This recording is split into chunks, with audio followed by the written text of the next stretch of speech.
Yo, yo, yo, what is up, ladies and gentlemen? It is your boy, the franchise player, Double B Bad Blood, joining here with my boy, Chemical Julian, and it's another exciting installment of the Roundtable Purist podcast on a Monday night. Man. On a Monday night, it must be pay-per-view Fallout. Man, it is, it's been a fucking crazy week in wrestling, man. Like, you know, a little bit something happened in Chicago. Whole little something happened in Chicago. You know, just probably the biggest pop in of the decade. Cult of Personality played. This dude came walking down, sat down in the middle of the ring, said a few things. The crowd went crazy. He gave them all ice cream bars. You know, nothing big. Yeah, nothing big. Just fucking CM Punk coming back to wrestling after 2,776 fucking days, man. That is right. 7 long years, ladies and gentlemen. He was gone for a long time. Mm-hmm. Man. And, remember, he left pro wrestling. 2005, you said. 2005. And now he's just coming back to pro wrestling. Man. All right, so let's start with Friday. We can start with Friday in AEW first. Mm-hmm. First and foremost, I did not know that that FTR was out of commission. Yeah, you were asking questions about it. Dash got hurt during a tag team match. They were wrestling against the Inner Circle, Santana Ortiz. Yeah. And Dash's arm got cut really bad. So he's been out for like 2 months. So, they referenced it the week after, maybe 2 weeks after. They showed a brief clip, but they didn't show the whole thing. I went back and watched the clip of when he got hurt, and yeah, he was bleeding. He was bleeding something serious. It was pretty bad. Yeah. So, once again, what I really enjoyed about AEW Rampage, 1 hour show. 1 hour show. Good matches, good content. Even though it was 1 hour, even though it was 1 hour, it was like quick. It was like so fast. It was like, fuck, it was like an hour. Yeah. CM Punk came out and place just the roof you bring back CM Punk in Chicago, the roof just tore off the place. As much of a fan as I was and am of him, and I had a couple of issues with him about why he left and whatnot, why he left WWE. But it was really, you could see the love that he had from all the fans on his return in his hometown. You got to pop for Punk in Chicago like that. And, he had a few things to say, but it's what the fans wanted, and they ate it up. They ate it up for real. The cool thing about it is it was heartfelt. You can see it. Dude had a tear in his eye and everything. He came out and he did what no other professional wrestler has done. He literally came out, took off his jacket, sat in the middle of the ring, and fucking apologized to the people. He sure did. Didn't owe nobody a fucking explanation. It was just literally like, look, I got tired of being somewhere where I wasn't going to get healthy mentally, physically, spiritually. And he just said, hey, enough was enough. And he left. It wasn't that he left wrestling, because he literally said he left wrestling August 13th, 2005. And he returned to wrestling August 25th or August 21st, 2021. So that was fucking awesome. He came out there and was just like, yeah, I'm back. And then the cool thing was he was like, oh, by the way, there's ice cream bars out there for you too. Right? It was so funny because people were legitimately like showing fucking ice cream bars. Oh, yeah. I'm like, it's crazy. So I went to the media scrum after the show. Being part of the Roundtable podcast, Purist podcast, I get invited into the media scrums for like WWE and so I went to the media scrum, which is like for all you out there who don't know what it is, it's kind of like a post-show like press conference. You get to ask questions and shit like that. And yeah, he he was like, yeah, I just decided that, hey, I want to give the fans ice cream bars. And he also said he's not just going to be. A lot of people speculated that he would just be on Friday nights. Correct. He said, no, I'm here Wednesday night. I'm here Friday night. I'm here 4 Saturdays or 4 Sundays or whatever it is, and for multiple times for multiple years. So basically, he just laid out that he is there for multiple years.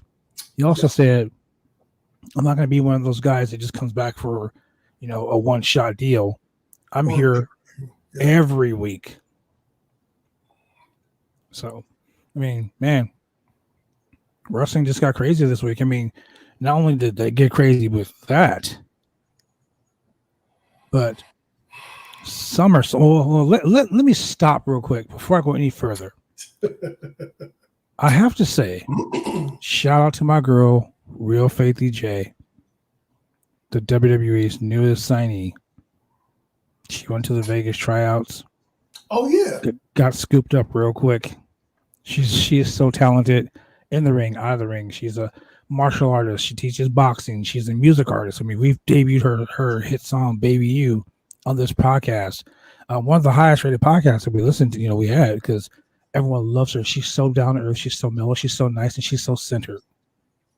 And it's an honor and privilege to be a friend of hers and to have her be a person on the show. And before the WWE tells her she can't do any more interviews, live this Wednesday night, 8 p.m. Pacific Standard Time, Real Faithy J, the newest WWE talent, will be in the house live on the Roundtable Pro Wrestling Podcast with a live Q&A. So, Chemical Julian, you want to co-host, man? You want to be there? Oh, I want to be there. All right, then, ladies and gentlemen, you're just going to be Wednesday night, 8 p.m. Pacific Standard Time.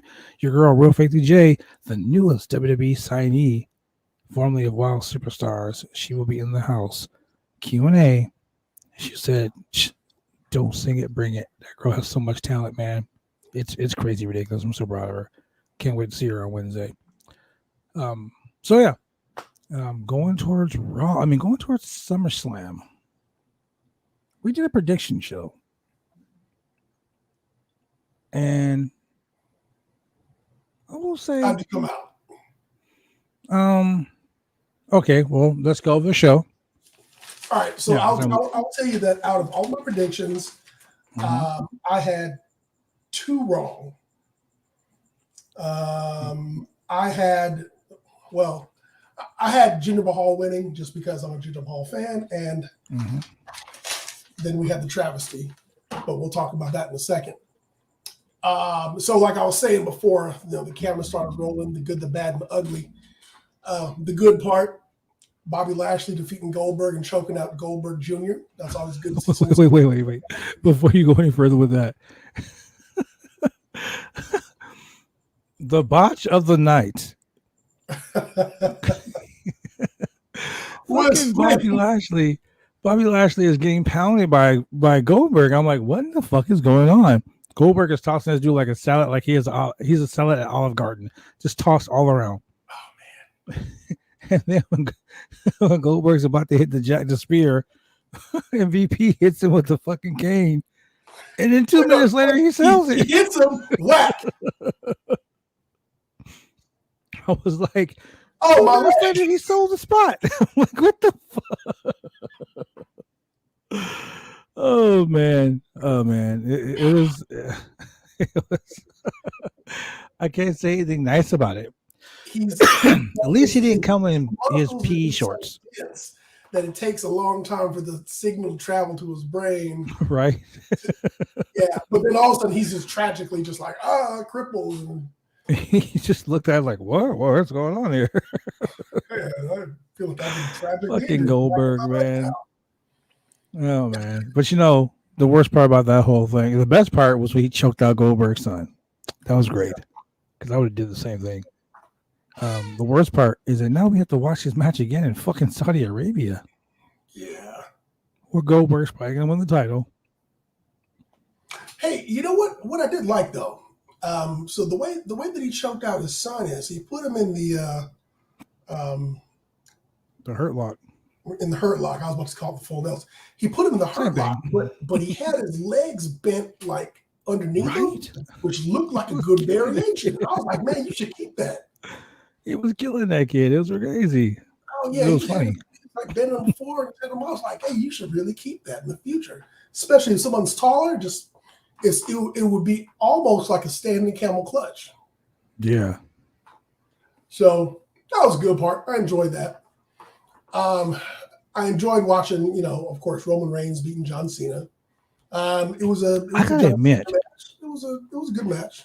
I gotta admit though, that fucking super FU off the top rope. Yeah. I was like, wow, this is really fucking entertaining. I mean, I'm not a Roman Reigns guy. I'm not even a fucking John Cena guy. Like, I have personal heat with John Cena. But he took that, he gave him that super FU, and I was like, oh shit, Cena might actually win this shit. And he kicked out the last possible second. Oh, yeah. And I was like, what in the actual fuck? Yeah, I kind of felt that, Cena was there for his, I won't say summer of Cena, I'll say August of Cena maybe. And he put on a show, put on a good show, put on for the fans, and hey, I'm going out, I might as well go out with a bang. And was it just me, or did Cena have a Hogan ball spot at the top of his head? Oh man, so you saw during the match when his hair went flying forward. Yes. And they shot him from the back, and then like you see him later on go yes. Look it back. I was like, the glue wasn't holding his toupee on. Like, it's okay, Sean. My boy Sean just texted me. He was like, why you guys making fun of his hair? Look, bro, it's plain and simple. We ain't making fun of his hair. He made fun of his hair by putting that shit on his head. Hey, I just want to say, JB, you're jumping the gun. We're going to get there in a second. Oh, yes, JB. We'll get, trust me. I've been saying this shit. We're going to talk about it. I've been saying this for a long time about the WWE. So, yeah, we will get there, JB. We will get there. Edge versus Seth Rollins. I love seeing the Brood come back, or the Brood. Oh, my God. He came up with that Brood music. I marked the fuck out. I'm not going to lie. So I will tell you, on Nintendo 64, on the AKI wrestling game, I always used to use the Brood entrance theme music and the Brood entrance, because coming up through the stage with the Ring of Fire, that was always like one of the best. That's pretty hot. It was. Yeah. But so good to see Kane. I mean, Kane. Good to see Edge. Doing his whole Brood thing. Good to see Gangrel dropping the gooey red sticky substance all over Seth Rollins on Friday, because I guess you can't say blood on TV or hospital, so you got to say medical centers. Local medical facility. Yeah. So stupid. But I knew that Edge and Seth Rollins put on a decent match, so I mean that was solid. I mean, honestly, it was. I mean, we both said that. I really wanted. I mean, we all said that Seth Rollins was going to win. I needed Seth Rollins to win because, Edge shouldn't have won that match. Well, the 50-50 booking. Yeah. That's the problem. That's the problem with the WWE right now. 50-50 booking. Yeah. I'm going to beat you for the title today, and on fucking Monday Night Raw, you're going to win it right back because, 50-50 booking. It's still stupid. Because Edge lost to... what was the last match? He got pinned and stacked by Roman Reigns. Yeah. He lost him twice, didn't he? Yeah, twice. Yeah.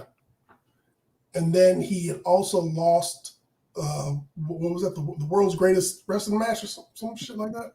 The world's longest clusterfuck. That was horrible. Whatever they called it. It was the world's greatest match. The world's greatest wrestling match. That's what it was. And it was the world's longest. I mean, that was the same show that the octopus attacked everybody out of the trash can. So, I mean, go figure, Usos defeat Los Mysterios. Hopefully, Dominic will turn on Ray pretty soon. I'm a little mad about that. And, I mean, like, everyone here knows that I train with Rey Mysterio. And, I've known the Mysterios for a long time. And, I remember when Dominic was a little boy. I mean, like, fuck, a little boy. But I'm just saying that it was. dude, if you're gonna like push this issue with the issues between the Mysterios, that should have been like that right there. That should have been the catalyst for the breakup right there. It should have happened. And you know, it's dragging it out. It's dragging it out. I mean, it is what it is. It's gonna, you know, it's gonna happen when it happens. But dude, don't dangle the carrot. Because see, WWE, they do this. They dangle the carrot. They they string it along and string it along and string it along, and just when you think it's about to go down, they don't do anything about it. Well, yeah, and then they forget about it next week. They had the thing with the daughter wanting to be with Buddy Murphy. Buddy Murphy, and then that just disappeared. And that was just it was like just so dumb. The storyline was just so stupid that I think they just kind of just had to drop it. It just wasn't going nowhere. They dropped it because there was so much heat behind it. Because people were like, "Hey, Buddy Murphy is old enough to be, you know, her fucking, you know, she's 18, he's like 30, you know." Yeah, it's I don't know. And that's how she gets down. You never know. It's ridiculous. Team RK Bro, your new tag team champions. They beat AJ Styles and Omos. Okay, so I got a lot to say about this match. Tell me more. He's just so big. He's just so tall. He's like a fucking giant. He is. That's all they kept saying. He's almost is so big. He's so big.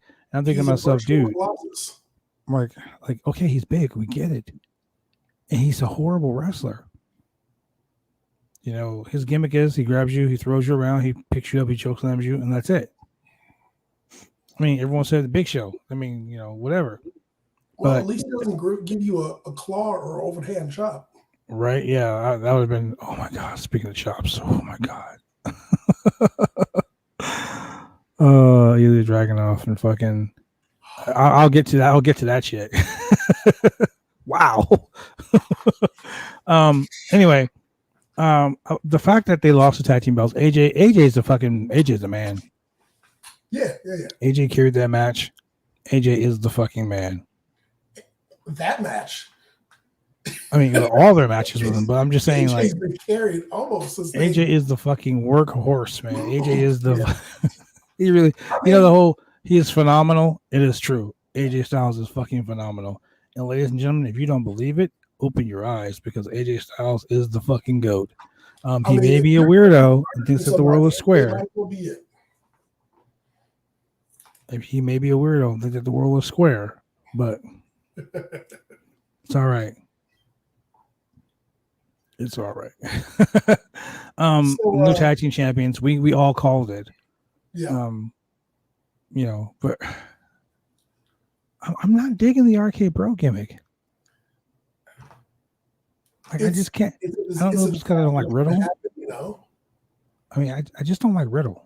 I really can't get. I can't wrap my brain around RK Bro. It's Odd Couple. I mean, it's hella odd. It's like Steve Austin and Dude Love. But that okay. See, now I was making comparisons earlier today about that. It's like Sting and Flair. It's like no. No, I'm just saying, like in comparison to two people who didn't get along, you know. Okay. So, because you know, Flair always turned on Sting all the time. Correct. It's like the 2-man power trip, Triple H and Steve Austin. Okay. It's like me and JB Moonshine, just two dudes who ain't gonna get along. But Randy Orton is a cold, calculating, like slithering snake individual gimmick. Like his gimmick is like he's the new Steve Austin with the whole DTA. Don't trust anybody. Correct. A Viper can strike out of nowhere. And then you got the fucking pothead, just always giddy, happy, fucking hey bro surfer dude who says bro way too many fucking times. Who wrestles with no fucking shoes on, like a straight up surfer dude, right? Okay, and I get it, you know, that's his gimmick, and they don't. I mean, the whole Odd Couple thing, I get, like the Odd Couple thing. You know, Randy Orton's grouchy, he's fucking cheerful and high 99.9% of the time. I get it. It's funny. Randy, Vince McMahon likes him because he's funny. But I just don't understand the gimmick. Oh, I never have. I mean, he's a Millennium RVD, I guess. No. I mean, I never got him riding in on a razor. Right? When he was kicking off the flip flops in the ring. Yeah, the birds fly when the sandals come off, right, JB? It's fucking ridiculous. But hey, obviously he connects with some part of the crowd and they're digging it. So yeah, he connects with Cheryl. I think that apparently she thinks he's talented. I think that logo with the snake riding the razor is the ugliest fucking thing I've ever seen in my life. Right? It's like we all know the WWE is not a wrestling company. The WWE is a film production company. Oh, they make movies. WWE is a marketing. Wow, that's gonna be a bad word. They are a marketing warehouse because now they're going to be doing championship belts in the colors of your favorite MLB baseball team. Exactly. And they have their people doing commercials for Applebee's, which I thought would have worked better if they did commercials for TGI Fridays and had Baron Corbin working there. That would have been much better. Dressed in his old shit. Okay. I got to say, Baron Corbin is the funniest fucking thing on Raw right now. Dude, literally. The fact that stain on your shirt just kept getting bigger and bigger. Right? How much money is it going to take for you to get yourself back on your feet? $100,000. But it was funny because someone that said, I think we were talking about on the podcast, like legit, he should walk around with one of those fucking squares and go up to everybody in the arena and be like, "Can you just donate $1?" Dude, do you know how many people would be like, "Yeah, I got you, bro. Beep, $1." Right? He literally can rack up like 60 grand. He can rack up like 60 to 100 grand at WrestleMania. I mean, at SummerSlam, like legit. People will feel bad for him and give him money. Shit, I'll give him some money. He put up. I just think it's funny. He's the only, yeah. Cheryl said it right. Corbin is the only good ongoing storyline there. That is true. And it's been ongoing for a while, like consistently, and they're sticking with it. Yeah, exactly. And that's the problem I have with WWE. I love the fact that, I mean, I'm a professional wrestler, and everyone always says, "Is it your dream to go to the WWE?" Fuck no, I don't want to go there. If I wanted to be an actor, if I wanted to do movies, then yeah, hell yeah, I'd go there. But I'm a wrestler because they make movies. I want to go and wrestle. I want to be. I would go wrestle in AEW before I go to WWE. I'll put you that way. I don't want to be a comic book character. But then you go to AEW, you see a fucking giant dinosaur, Luchasaurus, so that kind of throws it out the window a little bit too. See, ladies and gentlemen, I'm not biased for AEW. I'm just biased towards professional wrestling. One more good thing about SummerSlam. No hocus pocus. Oh my God, yes. I mean, she used Lily as a fucking weapon, which was great. No hocus pocus. I was like, unless you count Brock Lesnar coming back. Okay. So let's do this. Top 5 good things about SummerSlam. Go. Lashley wins. Tribal Chief wins. Edge and Seth. Brock Lesnar returns. No hocus pocus. Okay. For me, the 5 worst things about fucking about SummerSlam. Here we are. First worst thing. They advertised the shit out of Sasha Banks showing up to the show. Literally up until the fucking minute they were going to announce her. And then Becky Lynch shows up. And I was almost like, great, okay. Becky Lynch showed up. Great, awesome. But then she jobbed her out. So you just made Bianca Belair look like a fucking bitch. Squash. No, that wasn't even a squash. A squash match entails getting some moves in, at least one or two. She got fucking demolished. And they made Becky a heel, even though she got a huge pop. Number two, worst thing. Charlotte Flair is now the Raw Women's Champion. Yep. That really sucks. I'm sick and fucking tired of seeing that shit. Yep. Go back to the old trusty Dusty and give the title to somebody like that. Emphasis on Dusty. Third, and this is the thing that really fucking makes me throw up in my mouth. Tiffany Haddish. No, that's four. The third thing that makes me throw up in my mouth. The fact that they made Bobby Lashley look so bad against Goldberg. Like Bobby carried that match, and there was a spot where Goldberg whipped into the corner, and they came charging in at him, but like he was so sluggish and so slow that Bobby looked fucking horrible. Bobby worked that match for himself, so kudos to him. And then that lame ass fucking, spot where he gets hit with the crutch or the cane and no sells it for like 30 seconds, and oh my god, that hurt. That was stupid. Last but not least, and this is the thing that really tears me up about WWE.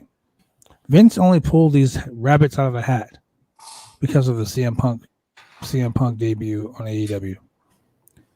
So the last thing that I will say about SummerSlam, Drew McIntyre and that goddamn sword. Bro, if I tried to stab somebody in real life, I would go to jail. I would be so far buried under the jail that you would think that I was in hell. The funny thing is, a couple Raws ago, Jinder Mahal complained about that. He was like, "Hey, this is all good." And you know what? Nobody did nothing about it. It would be hilarious if Jinder Mahal were to get, one of those fake Raw TV lawyers and complain about a harmful workplace, a dangerous workplace, or a dangerous work environment. Right, hostile work environment. WWE and sue Drew McIntyre. That'd be a good storyline. About that. Oh, another thing that kind of really made me feel mad. They didn't tease a cash in. Like Biggie should have been like, Biggie should have been there. Oh, Las Vegas. That's been so funny. They could have had Lesnar come out, attack either Bobby Lashley so the match came on last. So have Lesnar come out, attack Roman Reigns, leave him laying in the ring. Biggie comes in, cash in, boom. Oh no, but they did though. Was they had when the cameras went off the air, they had fucking Brock give an F5 to John Cena. He suplexed him a few times and gave him the F5. Yeah. So here's the thing: John Cena was already outside the ring. He rolled out of the ring. Roman got in the ring. They did their fucking their stare down. They talked a little bit. He backed up, and the ring was clear. And when they went off TV, there was no one at ringside. Yeah. So to me, that means Cena came back down the fucking ramp, got in the ring, laid down the ground so he can get picked back up and hit with the F5. Once again, WWE fans, Vince McMahon thinks you're stupid. I don't get it. So you bring Brock back, and obviously Brock has to be the face because Roman is the big heel. So why would you have the big face in Brock beat up the big face in John Cena? Makes no fucking sense. Another thing that really I don't think Brock could ever be the face. He can't, but at one point he was a face. It was so funny. But I think that with Brock, everything happens. Brock can do what Brock wants to do. I mean, come on. The dude was Mr. Money in the Bank. It wasn't even in a fucking match. Yeah, you're right about that. He just walked down the ring, got in the ring, climbed the ladder, grabbed the suitcase, and was like, "I'm the Money in the Bank." And I was like, "You ain't even in a fucking match." But in the WWE, I can literally go and sign a contract. I can beat you up and take your contract and sign it, and then I'm the guy getting the shot of the title. So I got to say one thing on in that arena, they're consistent. So if you remember, at it wasn't Armageddon. It was at Elimination Chamber years ago.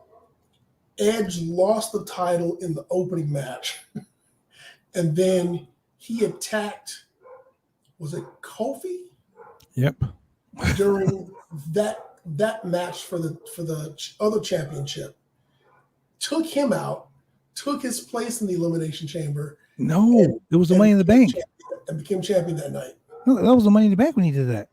Yeah, he took his place in the Money in the Bank, won the case, and then cashed it in. Yeah, like. So you have that. You have WWE, man. Somebody mysteriously got eliminated at Money in the Bank, and then Brock just showed up at the last minute and took his place. So as long as someone's not there, anybody can take their place at any time. Exactly. What we've seen at Royal Rumbles in the past is if you attack somebody in the hallway or in the rampway, before they can get to the ring, you can take their spot. Or you take their number. Remember they were like, remember what who was it? Well, yeah, Crime Time. They took the number. Yeah. Oh man. Look, ladies and gentlemen. Same thing too, didn't he? Yeah, he did. He did. Yeah. That's the funny shit. And Vince wants you guys to be so stupid that you guys believe that that's how it really works. But hey, man, look, but the Cena thing, I mean, knocking someone out and signing your name on the contract. I mean, right. So you're telling me if I want to get a promotion at my job, and I'm really thinking about this shit now. So I want to get a promotion at my job. My boss is going to give another person a promotion. I'm just going to walk in there with a wet floor sign, whack him on the back of the head, and sign my name to that promotions list, and I'm getting the promotion. Because Vince McMahon wants you to believe that happens in real life, right? Yeah, but also if you get fired from your job, you can come back the next day under a mask, and nobody will question this dude who under a mask, just like you, who's sitting at your desk. So, well, we know that WWE doesn't do. And you can lift up the mask and tell people. Shh. Yeah, they don't care about fucking they don't care about stipulations. I mean, Monday Night Raw, Damian Priest, Drew McIntyre versus Bobby Lashley and Sheamus. I'm sorry, but wasn't the stipulation that if he lost to Bobby Lashley, he wouldn't be able to face him again? But then he gets put right in the fucking Money in the Bank. Oh man, WWE. I just don't get it. Yeah, I remember. Yeah. That was, well, I think Money in the Bank would have been like McIntyre's like last out and able to, in order to try to get back at the title scene, and so he's kind of been pushed out ever since. So like why he was wrestling Bobby Lashley on Raw tonight, I don't know. He just decided to attack him just to support Damian Priest.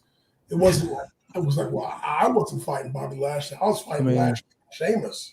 Ain't nobody fucking with Sheamus. He got a sword. I mean, anybody fucking with Drew McIntyre, he got a sword. He'll stab a motherfucker. Yeah, but Sheamus has a metal faceplate. He can block it. You can punch Sheamus in the dick. You can't stab. I mean, you can't. You can't dodge a sword like that. I mean, you can dodge a wrench, you can dodge a ball, but you can't dodge a sword. Yeah, and the referee, he'll take away a pair of knucks, but he won't take away a sword. He ain't fucking with no sword though. Some referees, they know their limits. Like, yeah, I do got a sword. I ain't fucking with him. So back to Bianca getting the Kofi treatment. So out of nowhere, Becky Lynch hits the rock bottom, aka the manhandler. The manhandler, yeah. And allegedly she's supposed to be a heel. But here's the thing: Becky left as a face. But a lot of people were like, "Yeah, she was kind of getting a little bit of heat." People were booing her a little bit. Bullshit. She was in the middle of a feud with Charlotte. People were booing. People hate Charlotte. Charlotte has that go away heat. She's gonna say, "I'm a mom now, and all you dirty people out here who don't wear your mask are gonna make my baby sick, and I can't stand you." If she comes out and does the "you people" gimmick, it's because of you people. Doing, you filthy Americans. She could Dean Ambrose's old jacket as a rib and the old Bane mask. I guess, yeah. I'm Bane. have her come out. I am Becky Lynch, the man. I am the man. Oh man, I don't understand this fucking shit. See, this is why people think that the WWE is fucking stupid, because you have stupid shit like that. Well, hold up. Maybe they're gonna make her a heel so that she and Seth Rollins can roll together. Well, and you're like, be a wow, good that idea. makes so much sense. They'd never do that. But the rumor was she was supposed to be coming back. Yeah, he's gonna go all berserk around. The rumor is she was supposed to be coming back during the what do you call it?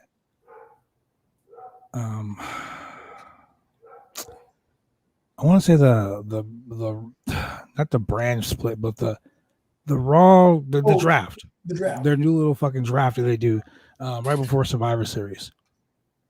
So I mean, Seth could be on Raw and she could be on SmackDown. I mean, she's the SmackDown Women's Champ. Well, if she's SmackDown's Women's Champ, she can't get drafted to Raw. Why not? The fucking SmackDown Tag Team Champions got drafted to Raw, and they swapped belts. They swapped titles. They swapped titles. They were like, "Hey, bro, here's my belt. Let me have yours." Like, what the? Because Vince thinks that WWE fans are stupid. That is exactly. Ladies and gentlemen, if you're watching this podcast here on Facebook, on YouTube, on Twitch, and now we're going to be running this on Twitter as well. If you're watching it or if you're listening to it on Spotify, Anchor, Google, Yahoo, or fucking Music, Amazon Music, iHeartRadio, you know, all the other amazing podcasts, Apple, iTunes, all the podcast networks that we're on. If you're listening to us in Bulgaria, shout out to you in Bangladesh as well. 2 more places that are listening to the podcast as we speak. I'm just saying, if Vince McMahon thinks that you're stupid, and I personally think you guys are amazing, but Vince McMahon thinks that all wrestling fans are stupid, then we forget shit. So yeah, let's do this real quick. Let's admit a few things though. All right. Yeah, let's go to a commercial break real quick, and we're going to talk about the Bianca Belair situation when we come back, because I've been talking about the WWE and this issue for a long time, and this kind of proves the point. We'll be right back. Drive me insane! All these rules are lame, have been taking all the fun out!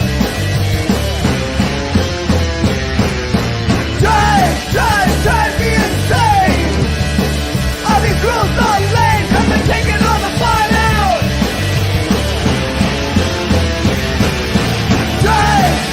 Drive me insane! All these rules...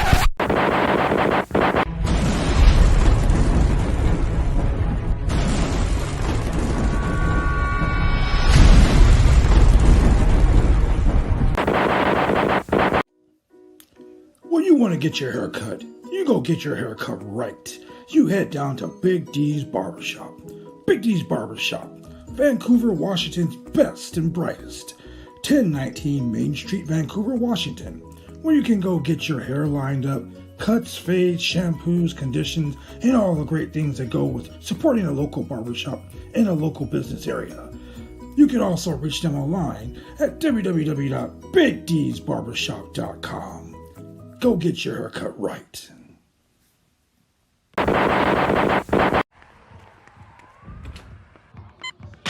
These are more than just the sounds of a safe place to go after school.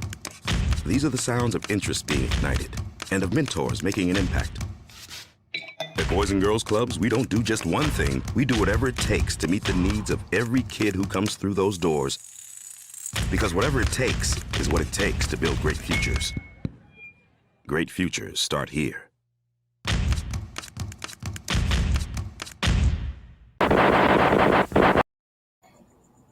Man, great futures do start at the Boys and Girls Club, man. And look, support the kids, man. I'm gonna go a little bit off the rails right now.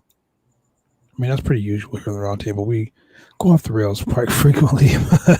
I'm gonna go a little shooting hour real quick. Racism in professional wrestling.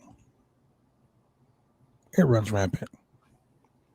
Wale, the rapper Wale, huge WWE fan. does a show called Wale Mania. It's a big old party he does every year at WrestleMania. I've had the privilege of going to not one, not two, but three of them. Fucking awesome event.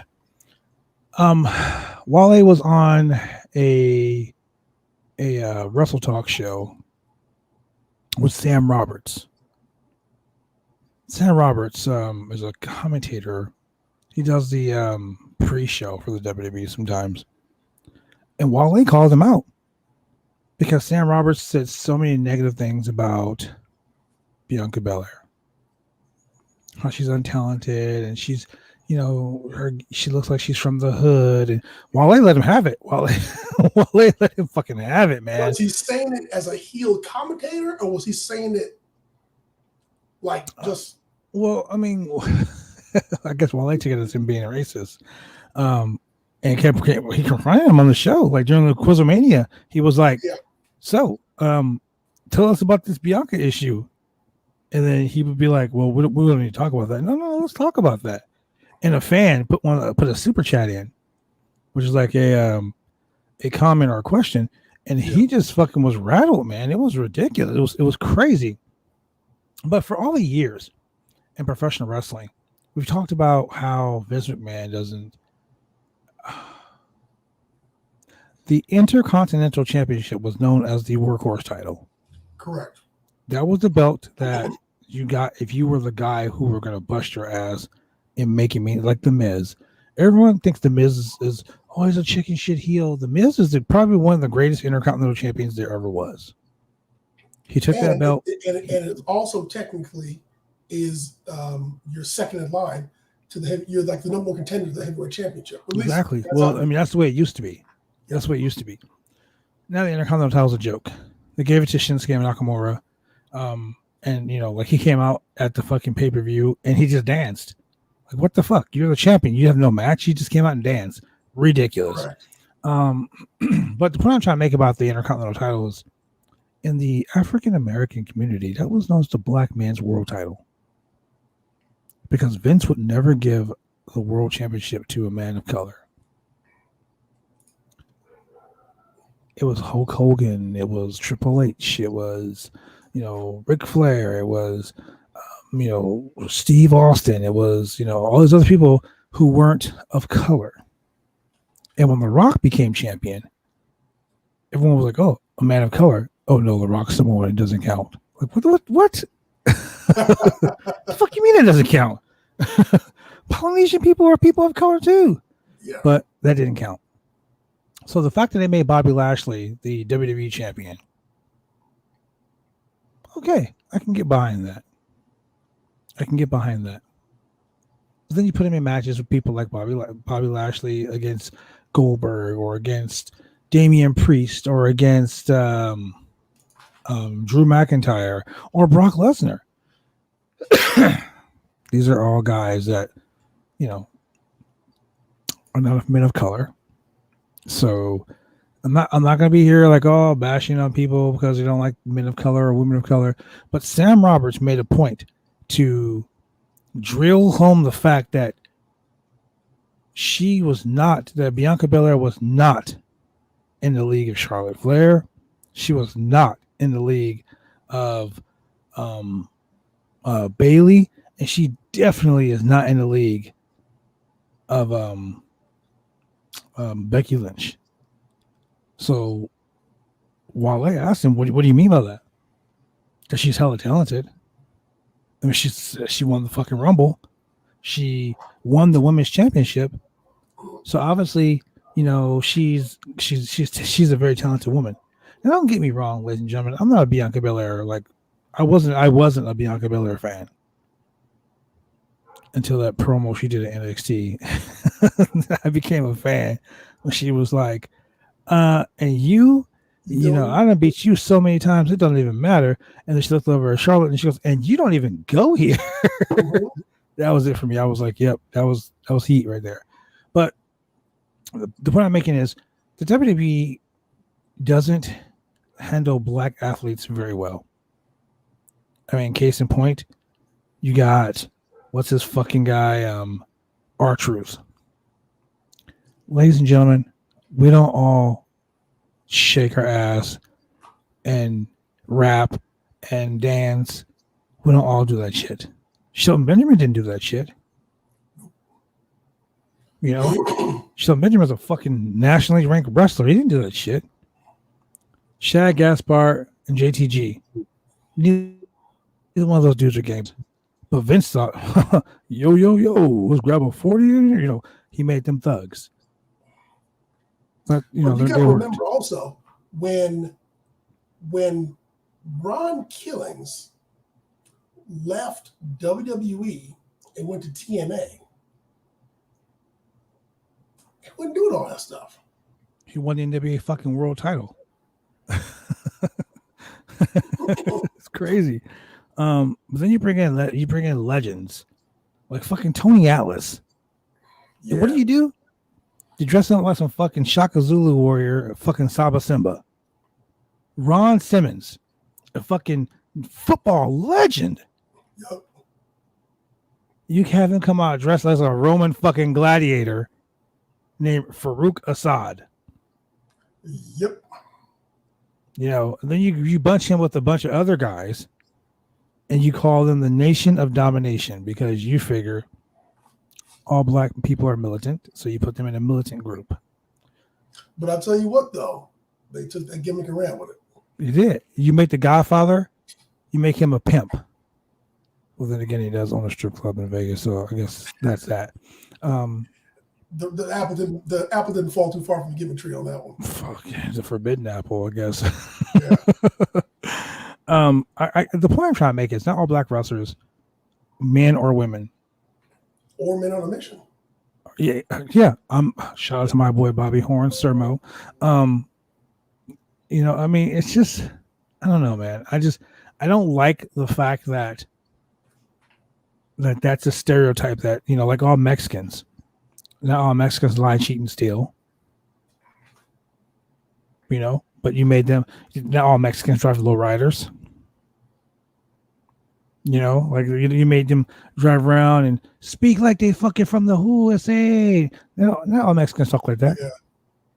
You know, just like not all Asians say, "Oh, I go choppy your pee." No, not all Asians do that either. Man, I'm really glad that Batista never told Vince that he's Filipino. He did. And Vince couldn't think of nothing. He was Vince, like, would you look at him? Would you be like, listen here, Pinoy boy? What do they do? Like, no, that ain't gonna happen, brother. That was TJP. But the point I'm trying to make is the WWE bases their belief that all the WWE they base their belief that all the fans are just strictly into white bread athletes such as Bill Goldberg. Goldberg is a fucking old man. Should not be getting the push that he's getting. And if you really want to be technical about it, you think about it, Goldberg's entire WCW career lasted 1 year. Okay, so this is something that I really want you to wrap your head around. Okay. Goldberg had an undefeated streak in a business where streaks are created because a booker decides who wins and loses. Mm-hmm. But somehow in Goldberg's mind,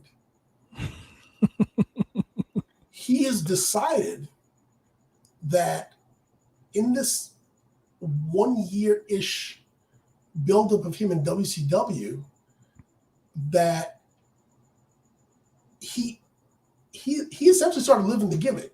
And you know, Flair has talked about living the gimmick and where it got him. But I really do believe that Goldberg really started drinking his own sauce and smelling his own food. And just really got in his head like, I'm Goldberg. I won those 173 matches. Right. You know, that spirit They all that lasted less than 5 minutes. I could defeat anybody.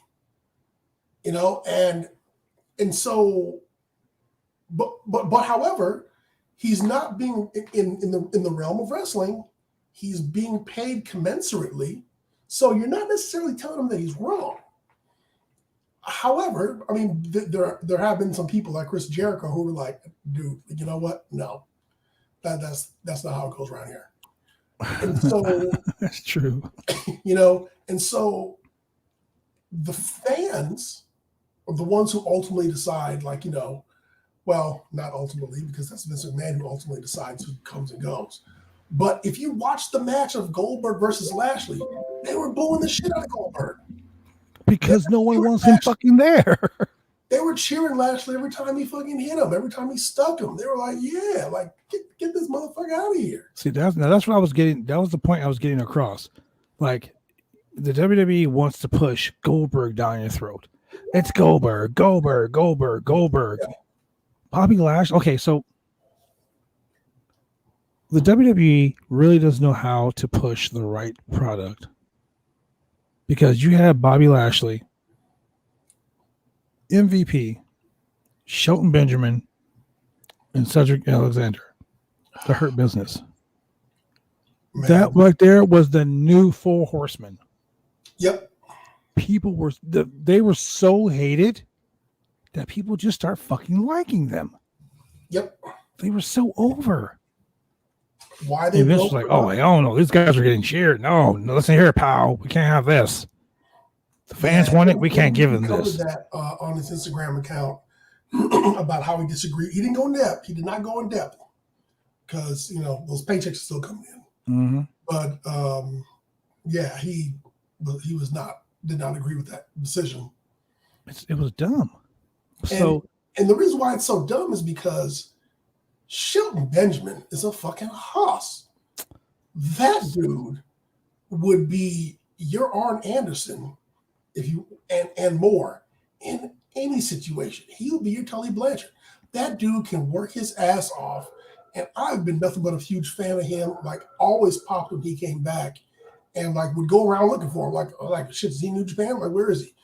Love his matches. Dude can work his ass off, and I thought it was the perfect place for Cedric Alexander to learn from Shelton's work rate, learn from Bobby's work rate, learn from MVP's experience. Like, the perfect learning tree for that dude to be sitting at. Dude, it was awesome. And fucking Cedric is talented as is, but this would have been the perfect place for him to just learn even more, man. But I'll tell you this. In a business built on respect, there was such a lack of respect for that group. Yep. Storyline wise, like,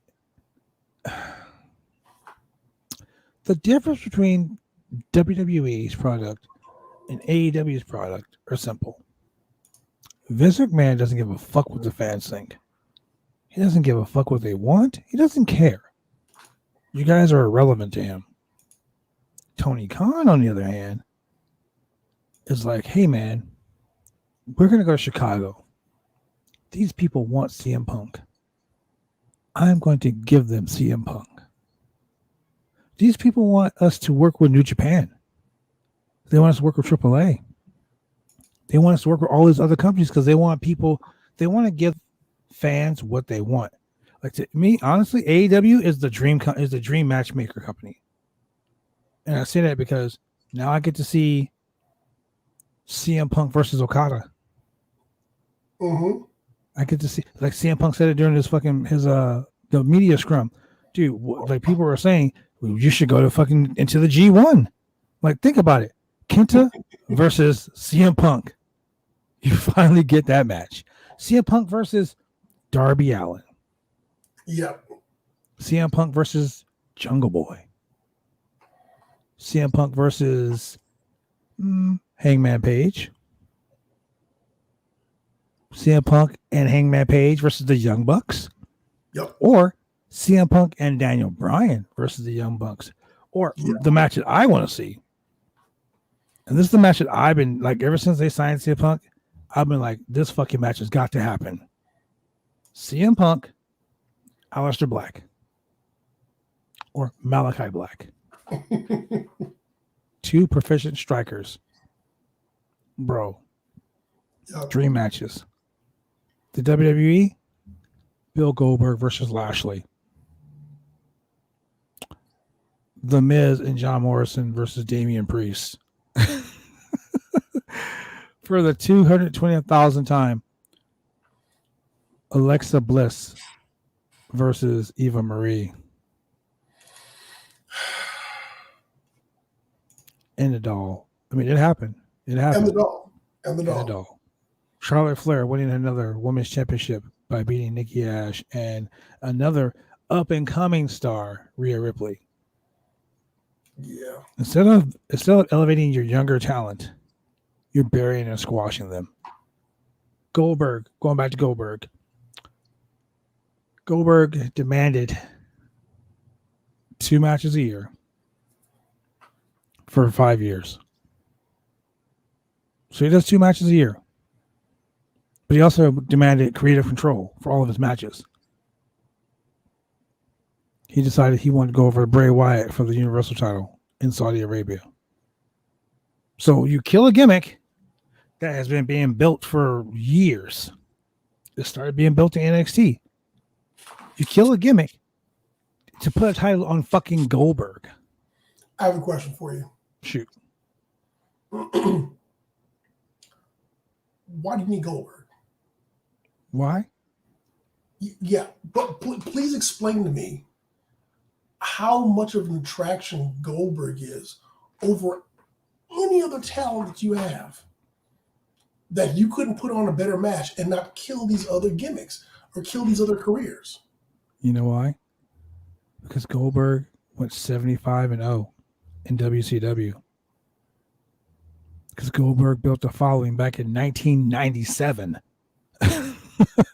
But whenever Goldberg shows up, what do people say? They fucking boo the fuck out of him. But see, Vince doesn't give a shit. Vince is all about this. Here's Vince.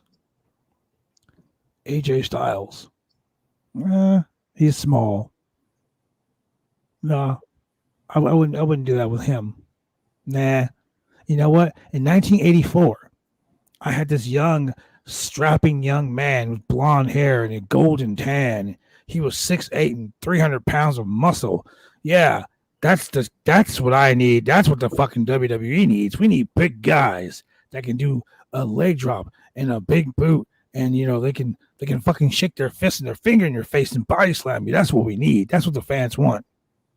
The Young Bucks. Oh no, that's not wrestling. The fans don't want to be excited. They don't want to be, they don't want to be on the edge of their seats. They want to know the finger book of doom is coming next. That's what Vince wants. He wants old fucking shit. He doesn't. CM Punk said it in a pipe bomb. Vince, you don't know what the fuck fans want in 2008. He sure as fuck don't know what fans want in 2021. But what he does want? But Vince wants big guys who are over. He has had big guys who are over, and he cut them. He let them go. Because they don't fit the mold that Vince is wanting. Vince is wanting old. Mold. He's wanting older, established, big guys that are monsters that can't wrestle. Then why didn't you hire Luchasaurus? Truth. You get Goldberg because Goldberg went 90 or 79-0 or whatever the fuck it was. And Goldberg was dominating. So the WWE says, you know what? We're going to bring Goldberg and have him do this. Okay. It's not 1997 anymore. Okay. It's wrestling. It's wrestling. Goldberg was not dominating. This was wrestling. Someone said this is going to be the outcome of the match. And that is why Goldberg won. And then when Goldberg got in the ring with his half-ass move and half-ass antics against William Regal took his ass to school. Yes. Yes. And William Regal was There's a reason why. There's a reason why Goldberg didn't wrestle people like Kurt Hennig.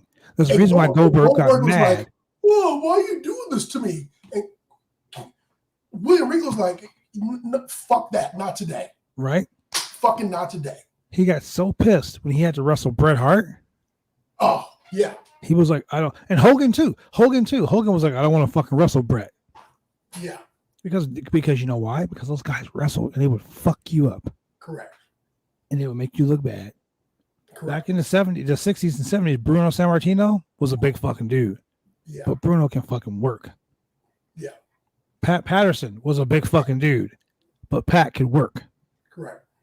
The problem with these guys now is you got these big fucking dudes, they can't work. Now, I'm not going to smash on fucking Brock Lesnar, but I'm going to smash on Brock Lesnar. Brock Lesnar, suplex, suplex, suplex, suplex, suplex, suplex, F5, F5, finish. That's it.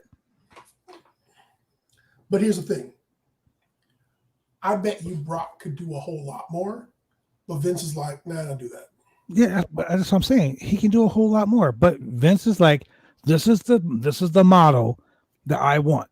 Correct. Punch, kick, slam. Punch, kick, slam. And when guys are doing wrestling moves, oh no, pal.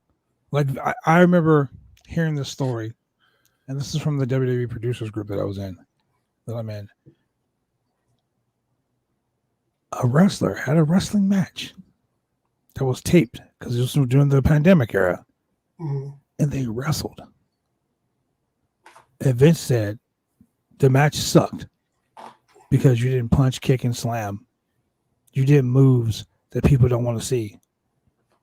This is why Vince is this is why Randy Orton is like the biggest fucking thing for the WWE, because Randy Orton is headlock, punch, kick, slam, headlock.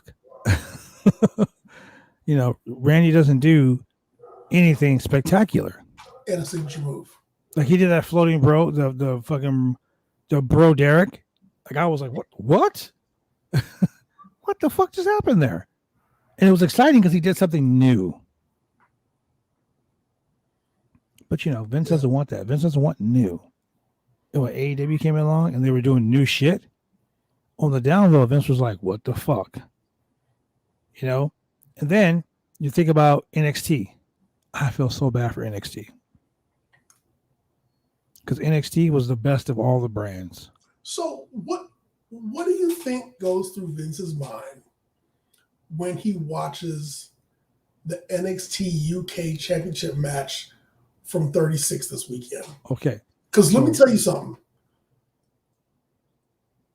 I sat outside. The match came on. My buddy of mine called me. He was like, hey, man, Walter match is about to start up. I was like, oh, shit. I just pulled up from my girlfriend's house. Pulled up my phone. Brought up the match. I sat in front of her house and I watched the whole thing. I was like, I'm not turning this shit off. I was like, you know what? This right here, this is some good shit. 29 years as a professional wrestler. I've been beat up, I've been bruised, I've been battered. I've traveled the world 3 or 4 times. I've seen a lot of shit. I've never seen the fucking violence that Walter and Dragunov. The fact that he was chopping his fucking head. Dragunov was chopping the shit out of Walter's head. And I think legit, like Walter was like, bro, just fucking shoot, choke me out. I mean, man, I've wrestled in Japan. I've wrestled in Germany. I wrestled in England, all over the fucking UK. Okay. I wrestled in fucking Guam on an aircraft carrier. I've seen some crazy shit. Yeah. But the violence between those two men, man, let me tell you something. Had me like, like in the acoustics in that when Walter chopped his back, dude. When Walter chopped his fucking back, it sounded like a shotgun going off. And Dragunov turned around like, what the fuck? I was like, oh my God. You need an elephant gun to get this motherfucker. Every time they showed Dragunov's chest, yes, it went from red blisters to just red to purple. The shit was like hamburger meat. On. Man, and you could just see how Walter was just like, he was breathing just heavy, just breathing heavy. Man, that dude has got a fucking gas tank on him. Those two men beat the shit out of each other for the pure enjoyment of the crowd. Ladies and gentlemen, if you have not watched that NXT show, please, I implore you, if you like violence, and I'm not doing an Eminem reference here. If you fucking like violence, if you want to stick 9-inch nails through your eyelids, watch that match, because from start to finish, these guys beat the piss out of each other. Hey man, look, if I could get Lashley versus Lesnar beating the shit out of each other like that, I would apologize to Vince. I'd be like, Vince, I'm so sorry. I misjudged you. Well, here's the thing. If I were Bobby Lashley, I would be fucking heated. Pissed. Like, take your fucking belt, I'm going home pissed. And the reason why I say that, Bobby Lashley's whole purpose for coming back to the WWE was a match with Brock Lesnar. He promised Bobby Lashley, when Brock comes back, you will get a shot at Brock Lesnar. I've got a theory. And once again, we got fucking Brock Lesnar versus Roman fucking Reigns again for the 30,527th fucking time. It's gonna be awesome though, because I'm right now, ladies and gentlemen, I'm gonna fucking call it. I say we have a Paul Heyman on the pole match. I've got a theory. Shoot. WrestleMania. Somewhere between now and Mania, you're going to end up having Brock Lesnar versus Roman Reigns. And it's happening already. It's going to happen in Saudi. And let's assume here that Brock wins the title. All right. He will in Saudi. Hopefully at Mania, we can get Brock deciding that he wants to unify the championships. And that's how you get Brock versus Lashley. Tempest the wrestler. Oh shit! That would be my champions. Yeah, Tempest the wrestler. He pitched that on Wrestle Talk today, and Simon Miller from What Culture Wrestling. Shout out to my boy Simon Miller. Said the same thing, and quite honestly, this is what I would have liked to see, because I love Paul Heyman. I fucking love Paul Heyman. Paul Heyman is the best mouthpiece in professional wrestling, bar none. Paul Heyman, best mouthpiece. Fight me.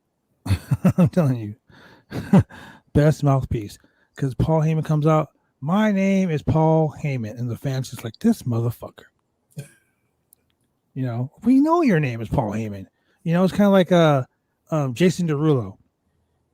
Every fucking song he comes out, Jason Derulo, motherfucker, we know who you are. We bought your shit. You know, we know you are Jason Derulo. We get it. DJ Clue. You know what I'm saying? It's like fuck, man. Here in Portland, we got DJ Cool Nuts. Yeah, motherfucker, we know your name is Cool Nuts. We get it. Your fucking nuts are cool. We get it. Ice cold. We get it. You know, but the point is, Paul Heyman was managing Brock Lesnar on Raw as the Raw champion. Correct. And was wrestling and was managing Roman Reigns on SmackDown as a SmackDown champion. Bro, can you imagine? He would own the fucking WWE. That's the perfect gimmick. That is the perfect gimmick. He literally rules the world. He has all the fucking gold. Correct. So I'm just saying, like, that's what I would do. But you know, it ain't gonna happen. It's not gonna happen. They're gonna fucking kill this fucking feud, and you're gonna see it 25,000 more times. You're gonna see another fucking Bobby Lashley fucking Drew McIntyre match. You're probably gonna see 5,500 Drew McIntyre versus Sheamus matches. You'll probably end up seeing the Miz and Morrison versus Damian Priest for 10,000 more times, because that's what WWE does. You know, and let's talk about Miz and Morrison broke up on Raw, allegedly. Yeah, but that don't mean shit. They'll be back together next week, because WWE will forget, and they'll think the fans are stupid, and they'll forget too. But I would like to talk about where the fucking WWE. I mean, I totally forgot about this, and I had to bring it up. Kofi Kingston coming out wearing the scowl. I mean, Xavier wearing the Sky Hall with the fucking New Oh, Day. Yeah, the New Day order, the New Day fucking NWO type shirt. Yep. Classic. They need to do something with Woods because Where is Kofi anyway? Because this is the second time we saw Xavier Woods with no Kofi. True. I don't know if Kofi's hurt or not. I have to. Maybe I'll do some investigative work and find out. Maybe I'll hit up Ross Geary from Wrestling Inc. and see what he knows. That guy knows everything. He's been breaking fucking stories left and right. But yeah, I mean, I don't know, man.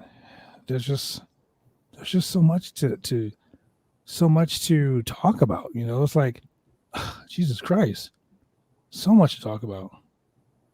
So Samoa Joe. Yeah, let's talk about Samoa Joe. Let's talk about Samoa Joe and fucking Karrion Kross from NXT this weekend. Karrion Kross, I'm sorry, man. And this sucks because Karrion Kross is a fucking beast, man. Like, he is super beast mode. But he's just a big guy. He doesn't have anything now that they stopped Scarlett from coming out with him. Now, is Scarlett gonna not come out with him on Raw until a certain point? Or I don't know. Now he looks like fucking 2021 Farouk with the fucking Roman Gladiator demolition gimmick. I don't know. Looks like a fucking dominatrix or. But he walks out. He's got that big ass raven behind him, and then exactly. And everyone's the crowd is like just dead silent. Just they don't boo, they don't cheer. It's just like who's this guy? Yeah, it's because the WWE killed him. They murdered his gimmick. Like, he's nobody now. Correct. Like, literally, he's nobody. He's just another big dude. That's it. He's just another big dude. That's it. Totally ridiculous. I don't understand why they fucking literally, he was the NXT champion. On NXT, he was dominating everyone. He destroyed a whole fucking roster. He was the Goldberg of fucking NXT. Yeah, never. And then you bring him the fucking Raw as the NXT champion, and he jobs to Jeff Hardy. Correct. 2 minutes. So the build between him and Joe, going back to the NXT, didn't make him look. They made him look like he was weak. Like, I think the problem is Triple H builds these guys up. Triple H builds these guys up and makes them something, and then they go to the main roster and they get shit on because Vince doesn't know who they are because Vince doesn't watch his own product. Hey, speaking of not watching your own products, where's Bobby Roode? Wasn't he just on Raw like a couple weeks ago? Him and Ziggler. I don't watch Raw because I have taste. I saw Ziggler in the Applebee's commercial, but I haven't seen Bobby Roode in a minute. That's another NXT come up that I guess Vince didn't like the fact that he was getting cheered during his glorious promos, and so they made him drop it.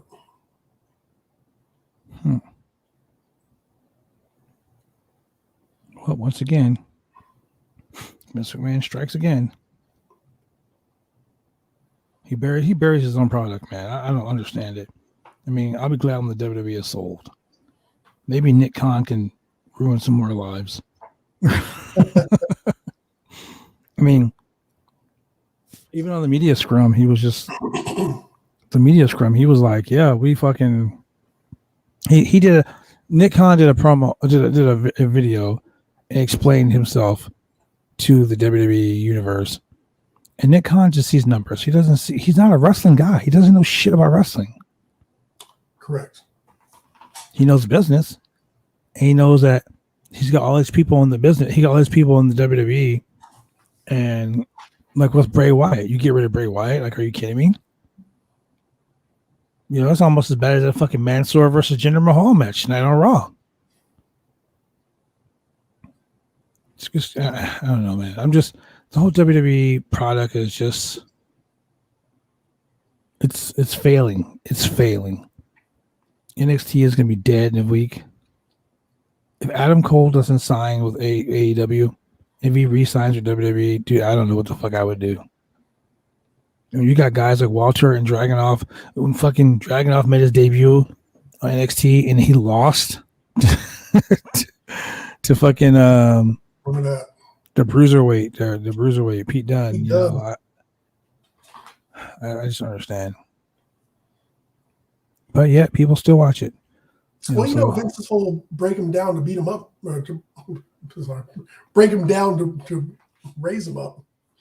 Yeah, but Vince does it all the time. Like he'll do like, oh man, so Julian, you're challenging me for my championships.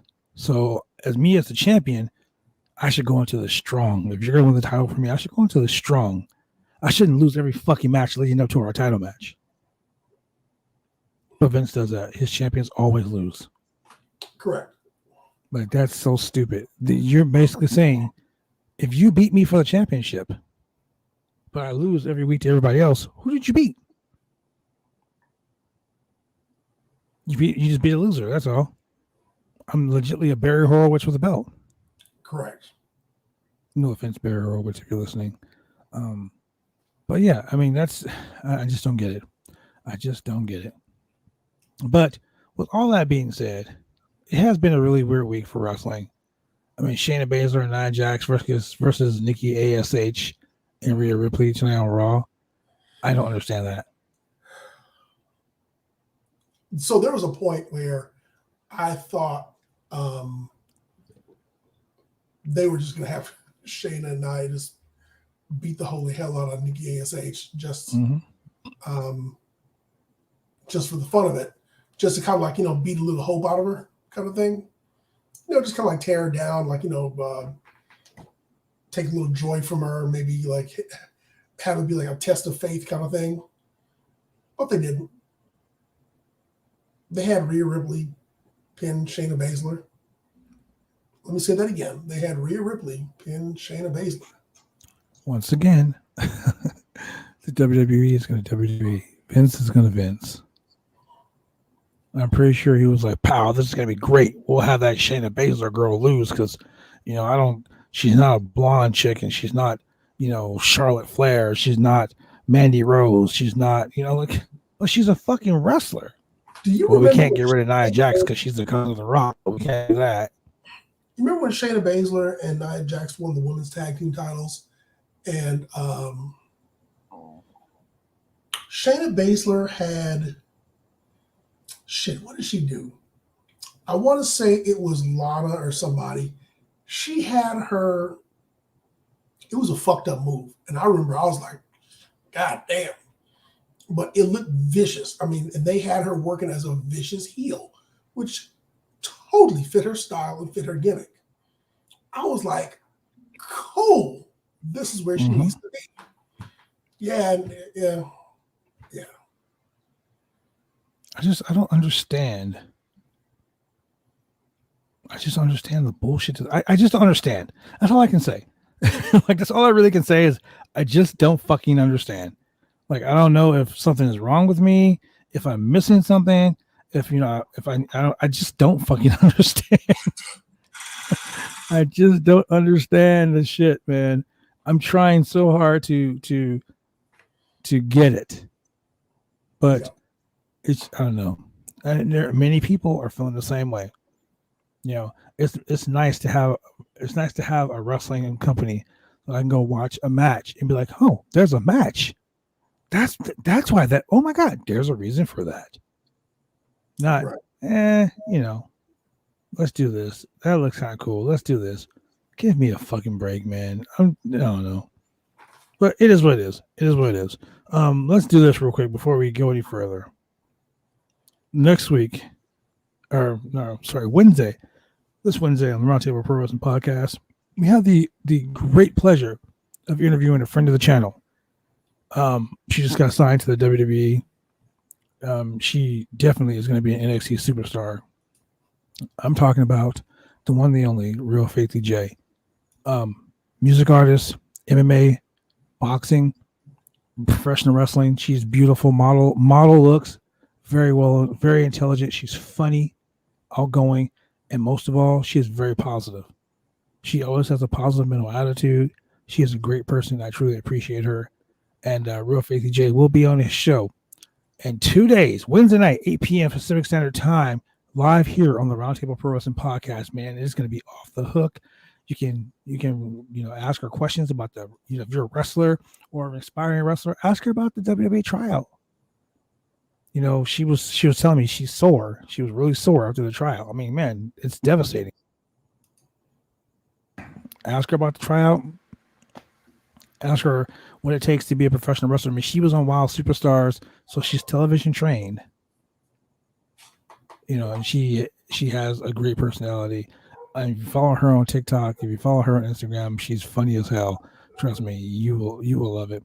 But like I said, Wednesday night, 8 p.m. Pacific Standard Time, you can join my boy Chemical Julian right here, the chemist with the most, and your boy the franchise here live as we bring the noise. Also, just added, ladies and gentlemen. There's another professional company I consider like a feeder to the WWE. And that wrestling company is Major League Wrestling, MLW. From MLW, we're gonna have Kuro Khan. Kuro Khan is coming also Wednesday night, 8 p.m. Pacific Standard Time. So he's part of the Contra unit, and that's with Joseph Fatu and the rest of those savages. So join the podcast, man. We're gonna have a little Q&A session going, and then we're gonna talk about some more. We're gonna jump into some more stuff about the professional wrestling. I might just tell you guys how oh man, I don't know if I could. No, I'm not gonna bring it up tonight. I'll bring it up on Wednesday. I mean, me and you, Julian, we talked about it off the air. But sometimes some people should be put on that list, that speak out list, and this person was already on the list. This person should be on the list again, and again. Yeah, I will make my decision if I should out that person or not, because it is what it is. But anyway, ladies and gentlemen, it has been a great honor and pleasure to be here with the chemist with the most, Mr. Chemical Julian Smith. I'm Sir, just a chemical engineer who happens to be a wrestling fan. Oh man, pure wrestling enthusiast, man. I love having you on the show. Like I said, ladies and gentlemen, if you want to reach Chemical Julian, you can find him where? You can find me on Twitter and on Instagram at Chemical Julian. Well, Julian, since Tony DeBurn isn't here, he's off doing some CBS sports stuff today. Why don't you tell the fans where they can watch us on TV? Fans, go to Xfinity in TV Portland or the TV Portland, Oregon area. Monday nights at 10 p.m., Channel 11 on Xfinity and CenturyLink. Tuesdays at 10 o'clock on Channel 22 on Xfinity and CenturyLink. Channel 8002. Wednesdays, 9:30 p.m., Channel 23 on Xfinity and Channel 8003 on CenturyLink TV. Man, and you don't can see forget us to everywhere. subscribe on Twitch. Don't forget to subscribe on Google, Spotify, Facebook, Pandora, iHeartRadio, YouTube, and a whole bunch of little icons here that I don't even recognize. So basically, ladies and gentlemen, you can reach us on Google Podcasts. If you can't watch us, you can listen to us. You can listen to us on Apple, Spotify, Pandora, Amazon Music, iHeartRadio, all those great place, Breaker, like all these cool places. We give a shout out to Anchor FM, because Anchor FM is what we use to stream this beautiful service. You can listen to us everywhere. I mean, people are listening to us in Bangladesh. People listen to us in fucking actually people are listening to us in Mongolia right now, which is awesome. People are also listening to Bulgaria, the home of Miro. I mean, man, it is so crazy, Julian. Like, if I show you, you know what? I think I'm gonna do that. I think I'm just gonna show some of the fans, like, where you can, like, if you're in another country, and we truly are an international podcast now, which is totally blowing my mind. Like, ladies and gentlemen, thank you very much for listening to us every week, watching us, downloading our content on all these amazing podcast servers, man. It's awesome. We love coming here week after week after week, and I'm so humbled at the fact that you people listen to me, Julian, Adam, Tony DeBurns, and the rest of our motley crew. You listen to us just shoot the shit and have a good time. Yeah, man. Thank you very much for that. I mean, the United States, Canada, India, France, Egypt, the United Kingdom, amongst other places. You know, Saudi Arabia, where they're going to be doing another WWE show. The Philippines, Qatar, Portugal. Oh, look at it. Finland, Singapore, Portugal, Bangladesh, and Bulgaria just signed up when they're listening to us. It's crazy. It's so crazy. And we got the 18 to 22 demographic down locked. And believe it or not, 35 to 44. Wow. Well, all right. Man. And it's getting better and better every week. I mean, shit. I mean, look. I'll show you guys here on the podcast. I mean, I usually don't do that, but I will show you guys. These are analytics. This is what we call analytics. This is not one. This is how we know where you people are watching us at. For every one, that's 1,000 downloads. And this is from yesterday's. This is from the podcast from last week. Look at these places. Look at all these fucking places, man. It's crazy. Bangladesh, Bulgaria. Who has fucking TV in Bangladesh? Like, I didn't think they had TV there. Like, I mean, no offense to you if you live in Bangladesh. I apologize if I offended you. Keep on click, liking, and subscribing. Yeah, like, click, and subscribe, man. Keep doing that. We love having you guys as part of this. We love having you as part of our podcast family. So with that being said, ladies and gentlemen, remember Wednesday night, 8 p.m. Pacific Standard Time, Real Faith DJ, MLW Star Quanco, and just please remember this, ladies and gentlemen. COVID is still active. So if you don't have anything to do, stay home, stay safe. Please love one another. Shout out to my boy Adam Woods right now. Shout out to my boy Lone Star. Both are suffering from COVID-19 right now. And give them all your love and prayers and positivity. And we will see you guys Wednesday night. Julian, thank you very much for joining me, my man. Anytime. Everybody stay up, enjoy yourselves, and support your local wrestling promotions. That's right. Peace. Hey.